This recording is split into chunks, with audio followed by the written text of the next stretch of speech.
Hi, my name is Aarhan Saluja. Today I will be sharing with you the game that I've created. I call this game Obstacles. Why the name Obstacles in question? It is because you have to hit the green arrow and avoid the red arrow. Avoid the red arrow at all costs.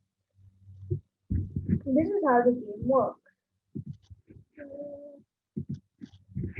As you can see, this is always coded in Python and it is the longest game that I've created. 90% of it is mine, but 10% of it is from snippets of coding languages and software.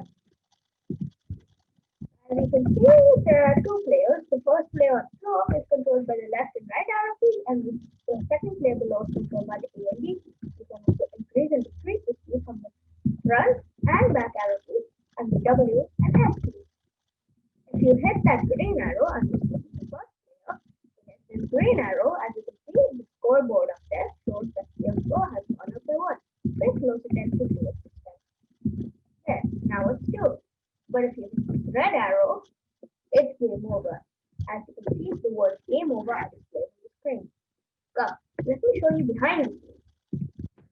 And as you can see, I have used the wind sound for sounds if they touch the boundary or if they touch the stuff. I've used the turtles for the arrows and this and I've used the random so that you can tell if it's a border and where will they bounce. This is how to set the speed to light blue. It's very short. This is the border. This is the player one. This is the player two. This is the green arrow. This is the score. And this is all to help it move. The long code is move.